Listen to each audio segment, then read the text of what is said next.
Hello, Megan.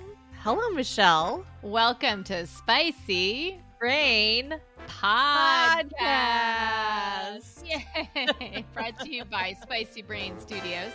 So we are talking about all things neurodivergent, neurospicy, neurolux, your ADHD, attention deficit hyperactivity disorder, awesome brain, Megan. And, usually we bring up a topic of some sort and we kind of dig into that brain of yours. We look at some strategies and then we try to ask our community for some help as well. So today I would like to start with a story, a very sweet story of little Rosie.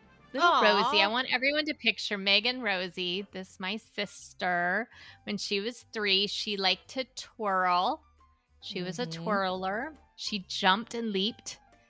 She had a giant smile on her face and smiled with her eyes and laughed and giggled and created giant messes everywhere she went.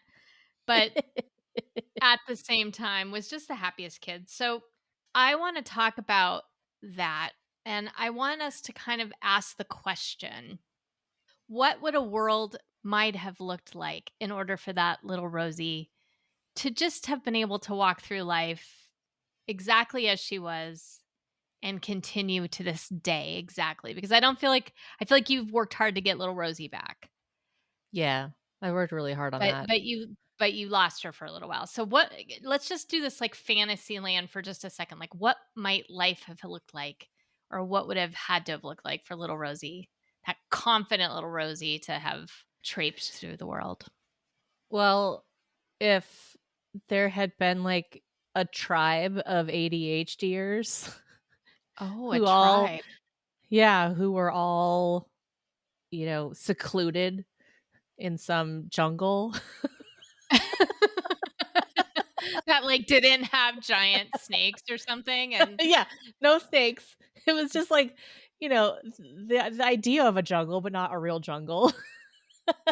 are you But no, basically saying you needed to be Mowgli in the Jungle Book? probably.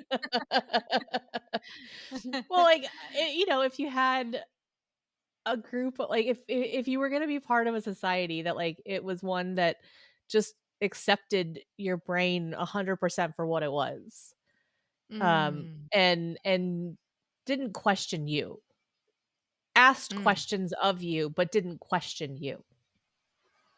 Asked questions of you, but didn't question you. I like that. Did that? And I know this to some degree, having lived with you, but we know little Rosie didn't make it fully intact. I mean, maybe it's fully intact somewhere, but didn't like your inner spirit at some Mhm. point took a beating, Oh, I 100%. would say. Yeah. Mhm. And so, like, what in your mind, like, how do you describe that to yourself now, or do you, in terms of what happened to little Rosie? Well, there's a great book that I had to read in graduate school where it talked about the body of your nature versus the body of your experience. And Mm. that's what I think about, this idea that like when you look at a toddler, they have perfect use of their body. They know how to squat, they know how to get up, they know how to like use their body to its fullest potential and all the mechanics of it.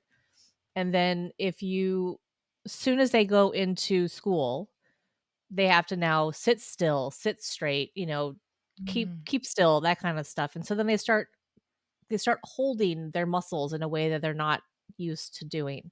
And then as children, we stop going from the body of our nature where we knew how to use it properly, and we go to the body of our experience. Mm. And I really feel like that's how my brain was. If I look at little Rosie, she is the brain of my nature. She is exactly who I could have been if I hadn't been touched by, the institutional world. And going into school, it was like I was forced into the brain of my experiences. Hmm. So When you say the brain of your experiences, can you tell us a little more about that or tell me a little more about that? I'm curious how was it different from your brain of your nature, I guess, right? You're saying the brain of your nature is kind of how your brain came out into the world naturally, Yeah. and You know now you that have you the like brain of your experiences. yeah, it's like what you said, that this twirling brain that, left messes everywhere, but also how was really creative and, you know, just knew endless confidence. Just this endless confidence in my abilities and my excitement for what my brain could do. And just yeah, like I was just super excited about how Mm. awesome my brain was. I was like, "Yeah, I did that, and I'm so cool." Like that was the tape playing around in my little mind, like, "I'm awesome." Mm, mm, mm. And and then I go to school and this idea of being questioned, like not of like Mm, questioning who I am, like these questions that kept asking being asked of me, or these statements that had been told to me, um, made me question myself and question my brain and question, should I be confident in that? Is that I- am I really cool or am I not? Like, am I really awesome? Maybe I'm not because these people are telling me otherwise. and when you think about that and that transition, I mean, maybe you don't remember that transition even. I don't know, do you?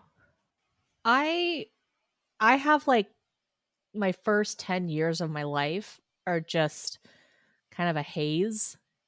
There are some Mm, things that I remember, but some things I don't. Like they have all these different ways that people deal with trauma, the mhm, fight, flight, freeze. I 100% freeze. And when it gets really bad, I dissociate. So I just mm. dissociated a lot. I was like, okay, well, I couldn't. So I don't really remember when it happened, but knowing like you guys have talked a lot about little Rosie and this light that was in my eyes and bouncing around, and I don't fully remember that. Like I can feel her inside me. Like so I can it's like I know she's Mm. real because I can get in touch with her at times. And I think I'm becoming much more Rosie like as I get older. But yeah, I don't remember like the exact trajectory of how it happened. 'Cause what I wanted to kind of focus in and dig in on today is, again, from the book Driven to Distraction, we've picked these various topics, that are symptoms of ADHD, and this one, I wasn't really sure if you felt it. I was bringing it up kind of thinking, "Oh, you've done so much work on yourself, and you're so accomplished, and I mean, you have a master's degree from New School University from the Actors Studio. You have your undergraduate in tech theater. You've made a film. You've been a professor. You've done all these things, right? You were an Apple genius, an actual genius, all this stuff. And so I thought, oh, okay, sense of insecurity. This is just going to be this light one that we're going to discuss and probably say, oh, yeah, this one doesn't really apply to me, right? Maybe other people with Mm, ADHD have it, but I've done all these things. So, yeah, I used to feel that a little bit as a kid, but now I don't, right? mm. And and so when we started to kind of prep for this podcast a little bit, you and I started to talk about how we were going to talk about this. And it hit me as we were talking about it, and maybe you might be willing to tell us a little bit about your morning and about, before you came on to do this with me, what was going on in your mind. But this idea of having this tremendous uncertainty and anxiety about yourself and this lack of confidence. And I just couldn't imagine that this was going to be relatable to you. And as we started Really? to yeah, I really didn't. I didn't expect it at all to be something that you were gonna say, "Oh yeah, I deal with this all the time." And I just didn't I don't see you that way. Interesting. So uh, anyway, I don't know if you might tell us a little bit about, if you feel okay to, a little bit about your morning, and then we can talk a little bit about, our pre-conversation before we started this, and dig into that a little bit together. Yeah, I woke up this morning and I could feel the little gremlins in my head telling me, Mm. "You're not worthy, you're not good enough." Um, those, the tape that Rosie had, where she's like, oh, I'm so awesome, got got kind of erased, or it got recorded over by these little gremlins that just, Mm. told me, "You're not good enough. You're not gonna succeed. How are you gonna figure this stuff out?" And yeah, I was not in the best place this morning. I'm trying to figure out work and bringing in a little money to our household, and I know that I'm capable of so much. Like, I know that I'm smart enough, and I am capable. But then, I went and I did my very first session at the aquarium on Friday. Yeah, I And know you're a new volunteer at the Monterey Bay Aquarium. yeah, Congratulations. That's a very thank you. coveted position in Monterey, I California. So didn't very cool. realize. So, Right. I went for my first day, and it was great. And, I realized, like, all of the work that I've been doing since having COVID, and I have long COVID, Hmm. all of the work of, like, walking and, going out and making sure, like, I'm keeping myself active and, like, building up my intolerance, like, my tolerance again. Yeah. I guess we know where my brain is. Uh, I An I felt like intolerance to walking. Yes. I know. And I just was like, I'm walking around, like, we walked around, like, probably 2 miles of steps yesterday, just, like, all around the aquarium learning about different things.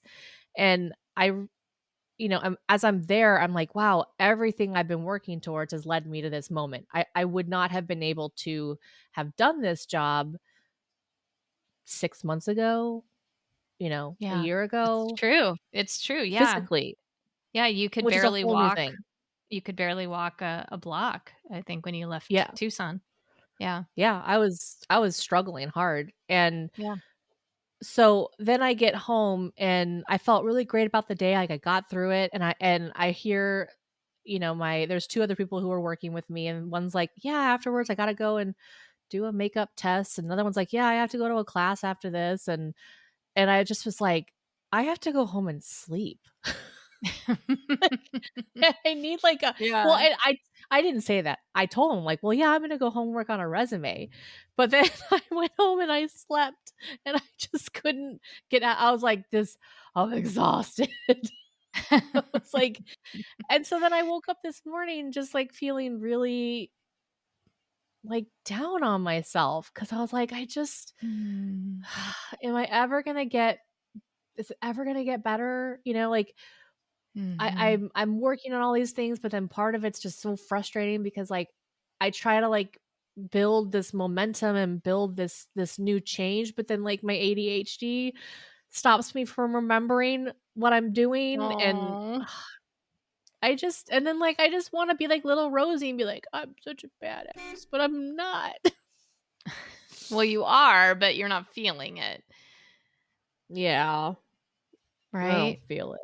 I don't feel No, it. and I think that's, like, the part that is so insidious, um, is how quickly it can turn on a dime, right? You do this amazing thing. You spend these 4 hours helping the little boy at the touching, the little, what is it? The At the touch touch pools. pool, he was so Ye cute. Yeah, and you, like, do all of this, and you get this amazing opportunity with this volunteer opportunity, and then the reality of the next steps of what you wanna do maybe get derailed a little bit due to exhaustion or due to whatever comes in the way of it, and then you immediately go to this place it sounds like fairly easily of feeling insecure Oh, yeah, or feeling the lack of confidence kind of rear its head. absolutely. And I wonder, like, with that confidence, if I had been in that tribe of ADHD children who Yeah, just got to be themselves and were never questioned, like, in the way that I was when I went to school. But, like, right. if I just got to, like, be my rosy brain from the get-go and I was revered for it, would I feel this insecurity right now? Yeah, Would I and feel would anybody with ADHD feel this insecurity? I mean, and I think you say it well, you wanted to have this up in your house, and I think you were saying, is it real or is it trauma? Right? Yeah. Is this thing I'm saying to myself real or is it trauma based? Meaning like I've been told this or insinuated something, things around me have made me to believe that this is true about myself. Yeah, because, like, what I will say is that I didn't go to school and they were like, "Your brain is awful. Who you are is the worst." Like, they weren't outright like that. It wasn't that was never Except for that well, one lady, that one for that principal one was. lady. Yeah.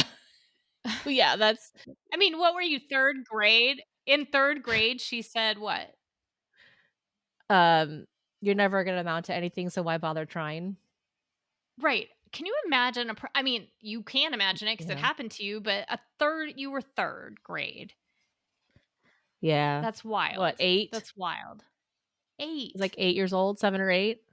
What was it? You were just, like, walking down the hallway and she says this to you? Or was it in her office? Or where was it? I Do you know remember? exactly where I was. I We imagine. were it was, like, I think so I went to the nurse's office a lot because that was, like, one of the few spaces that I felt comfortable, and I think I was Sure. coming back from the nurse's office in the middle of class time, and so there was no one else around. I was, like, in the courtyard at St. Cyril's where, like, the first graders are and the kindergartners are Mhm. at that one courtyard coming from the principal's office, Yeah. um, and she was walking towards her office, and I was leaving that area, and she stops me, and it was, like, this moment of seeing me yet again out of class, you know, just a complete up. And I don't remember if there was something before or after, like, the conversation. I just remember her saying, "You're never gonna amount to anything, so why bother trying?"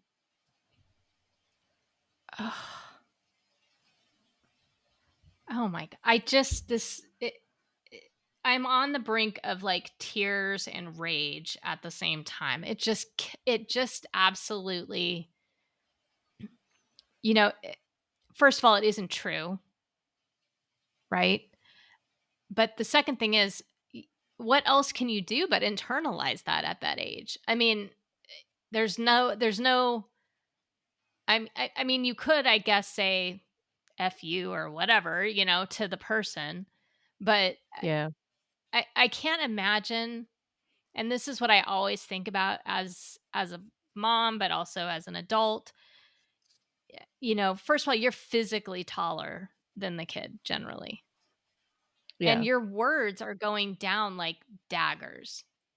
But people were saying this to you, including our family, including myself, in various ways so often that I imagine it didn't surprise you almost when she said that. I could imagine you hearing that and just hearing it like, "Oh, it's only later maybe you understand how awful that was." yeah, when she said it, it was like, "Yeah, I know I'm not gonna amount to anything. Okay, I got it." And I think that's exactly like, those words are exactly what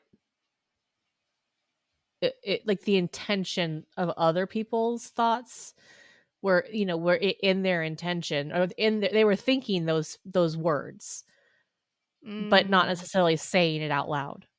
She just said it out loud, the quiet part.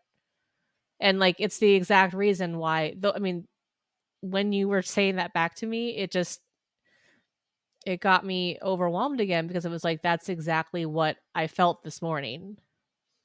That it doesn't mm. matter, how hard I try, like, I'm never gonna amount to anything. 'Cause, like, I can go and do this thing at the aquarium, but, like, it doesn't matter because, like, something's gonna stop you. So even if you get your trauma under control, then, like, COVID's gonna hit and it's gonna wreck your body, and then you're not gonna be able to physically do it anymore. It's just very frustrating. Yeah, I hear that frustration in your voice and I see the tears coming down and I think our last podcast kind of maps onto this that you're feeling this Yeah. insecurity and then you're mapping that on with this endless worrying and this could be one of those endless worries in a way as well. Oh, it's for sure been a worry for me since moving. 'Cause, like, Yeah, financially, like, we need my income, sure. and I know I can do it, and I wanna do it. Like, I wanna be able to go and spend time with people and, have a life outside of this house and outside of Brian and outside of the military. It's like I don't I love the fact that I get to go and, like, the aquarium is mine.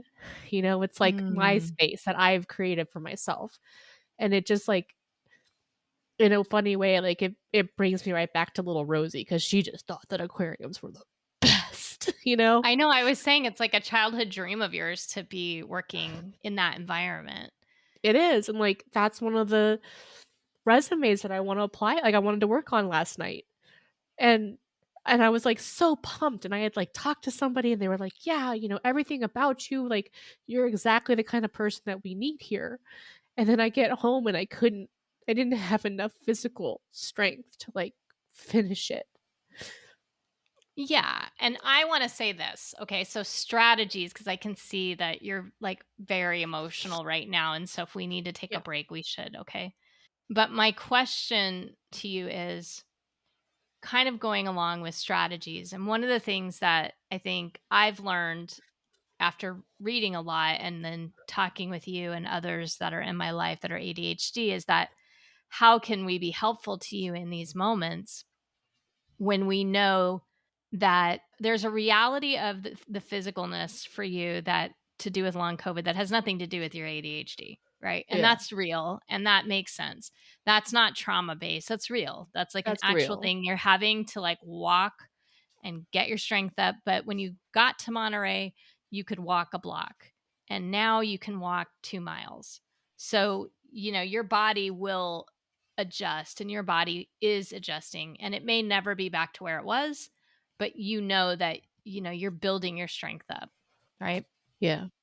But my question is about the ADHD part is the part that's so hard in a way, I think even harder than the physical sometimes, because you get trapped in your mind in believing this gremlin that's talking to you. And so Yeah. I know that your husband has a strategy now with you. And I think he used it right before you came on to do your podcast. And I was just hoping maybe we could talk about that a little bit. So what did he have you say before you came on? Well, okay. The first thing he did was first I went and I got a hug from him. Mm, And he's like, "Megan, you're a rock star. Like, you're awesome. You're okay." mm. And he just, like, gave me a giant hug and a kiss and was like, "Just, you're amazing." And then right before I sat down, he's like, "Don't forget, Megan, bring it on." So so I talked to an ADHD coach, right? And learned a little bit more about some of the tools. And one of the tools that this coach said was you have to remind people with ADHD that all of these tracks, these negative tracks, sometimes are a way that they're organizing their brain. And they've gotten in this habit because it was the easier track than like, oh, you're great, because they were hearing negative things. So it was an easy thing to kind of latch onto. So you got to disrupt that a little bit. You got to say things like, bring it on. Just do it. You got this, whatever it is. And in saying it, we actually change the blood flow in our brains. So like when you say bring it on, you're actually changing where the blood is going in your brain. And even if you don't believe in the positive things necessarily, your body's believing it and it's That's able to help you. interesting. Isn't Yeah, that like that's what mom used to always have me do? Like the always. whole idea of like fake it till you make it. Like you just say it, and even if you don't believe it, as long as you say it, eventually you start believing it.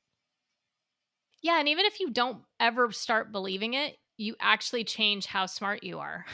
You change how much blood is flowing to the part of your brain that is thinking and is able to make decisions. And I think, you were saying, "Oh, I was tired last night." And I'm thinking, well, you had long COVID. Of course you were tired last night. You were up on your feet for 4 hours. Why would you even set the expectation that you would be doing, and you're like in your 40s, like you're not like 20 anymore. And you would, of course, you would take a break and then start tomorrow. Yeah. Like most people would need that, right? To some degree. So I think that's interesting. This sort of also like heightened expectations, for yourself that may or may not be realistic. But then having to like really force yourself to say, bring it on. I got this. I know I can do this. And saying it again and again when Yeah. you forget to sometimes, right? Yeah. It's hard. It's the brain is Yes. an interesting thing, and I just like I keep seeing the word ADHD, like that's the visual I have in my head, and the D is like zooming out even bigger, the very last D, Mm, and mm, the idea that like it's a disorder, that like the way that we've talked about this before, like that my brain is, in big giant air quotes disordered. And mhm. I think if that's the way that normal people come across ADHD and they think about it as a disorder, then they're like, well, there's something wrong with you and we're going to fix you.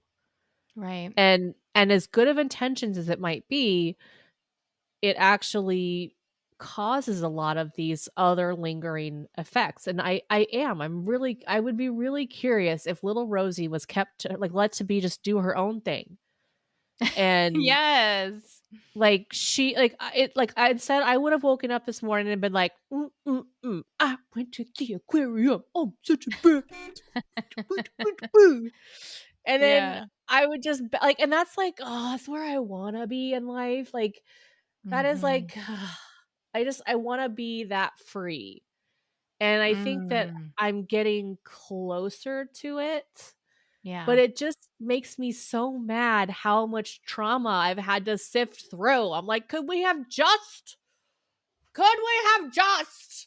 Not not done this way done it from this the get-go? Like, come on. Could it have just been like, could we have just not? And then I Yeah. wouldn't have had to spend 30 years of my life trying to figure this all out. Like, could we? And then I never would have had to say bring it on because I would Right. already be bringing it. I would be bringing it. It would be brought.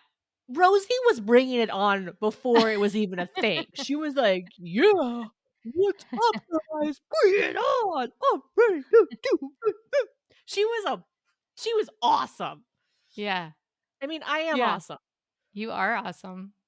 You are. and I can feel that dopamine rush right now. Like when I say that, like I can Mm. feel the difference, and like just I'm awesome. And that is exactly that idea, right? Of changing the body of our or the brain of our experience, I guess, back to the brain of our nature. You know, now that we're saying this, I realize that maybe the phrase "bring it on" Mm. works for that guy. 'Cause, it kinda works for me, but, like, I don't think to say it. But one of the phrases that came out of my therapy was, and I'm sorry for all the cursing I do, you guys, but, like, part of it was that I was never allowed to, and so, you have to work through it. But my phrase was, "I am fucking awesome." And, Mm. like, when I just said that to you a minute ago, it's like, "I'm awesome!" Like, that Mhm. actually resonated in my body. It made a lot of dopamine. I could feel the change in my body in that moment. Mm. And so maybe it's, like, this idea of, like, "Bring it on, I am awesome," like, whatever, like, finding that phrase for Yes. you Yes. that works. Absolutely. And I think I'm curious with our community if they have any strategies when they're feeling that lack of confidence, whether it's calling someone or having some. I know a lot of people have a lot of quotes up places. And I agree that strategy of finding your own. I always called it the mantra with my students when we were getting ready for people who have test anxiety. And one of the Mm, ways that you combat test anxiety is preparation, right? So you got to study. But the other way to combat it is to make sure that you're really relaxed, and also that you have, in addition, have something positive you're saying to yourself.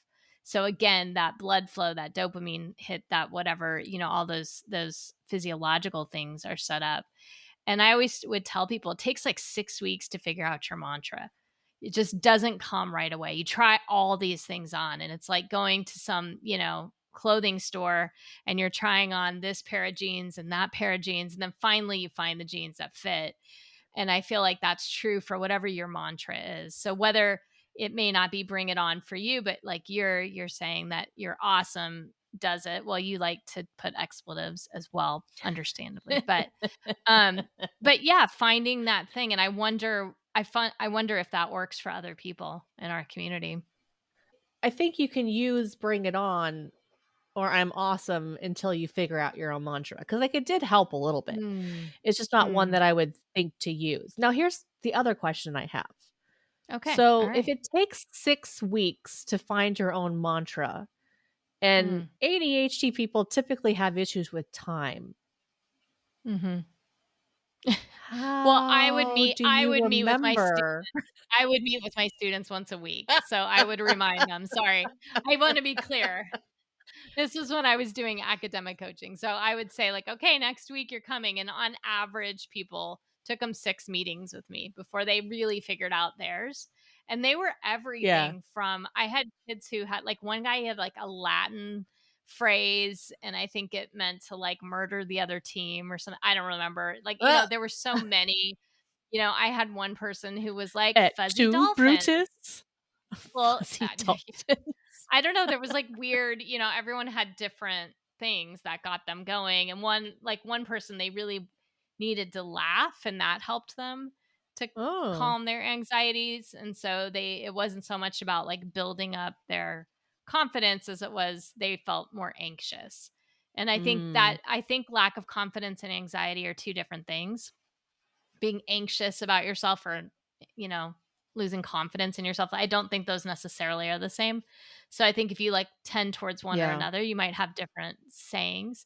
But having those things written, having them up, I know you talk a lot about like having things on your mirror, and having things up on your walls, and how important that is for you to see it regularly as well. Yeah. It is important, and yet I don't do it as often anymore. I should really bring back those strategies that I've already found that work. Well, when you move, it's hard, right? I mean, It in is. addition in addition, I mean, ADHD, it's like, "Okay, I forgot that worked for me before. Oh, right," you know? I know. This is the cycle. It's so it's so Yeah. hard. Can we just make a world that's easy for me? Please. Please. Like, Well, that'd be why? fun to think about, like, what would that look like, right? Yeah. Yeah. Well, it's interesting. I was just talking with Brian's sister, Jenna, and Mm. hi, Jenna. She Hey, listens to us Jenna. too. Uh, Yay. and she just sent me this, I don't know, this meme about looking out windows, and like every kid who, if you're ADHD, like looking out windows, like you just see possibility, you just see creativity, and people Mm. might see you looking out a window, but it was much more succinct than this. I just don't have it with me at the moment. But the concept of, Yeah. like people see you looking out a window and like you're seeing a whole world. And I don't know, it was exciting to hear her talk about how her spouse had made this meme for her. And I just thought like that's so cool that like they're building their own community and their own ideas of what they want. And I think it just happens little by little with each person, each family making the decision that like there's nothing wrong with their kids, you know? Mm-hmm.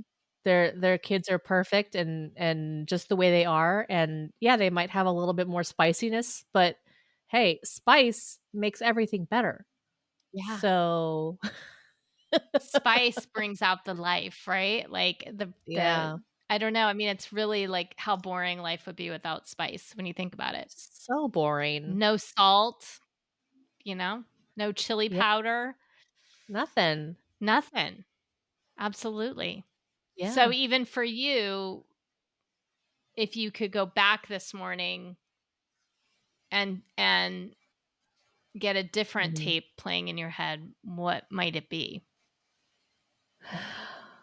It's hard for me to like want to say it out loud, but it's what I said earlier about like I went and spent 4 hours, 5 hours at the aquarium Mhm. and made it like I walked 2 miles and I made it, and like I met really great people and I made connections with people, and I took care of myself when I got home. And Yes, you I am did. freaking awesome. Yes, you are. I need to write that on my mirror. You do, you do. And on that note, my love, I love you very much. I love you too. Bye. Bye.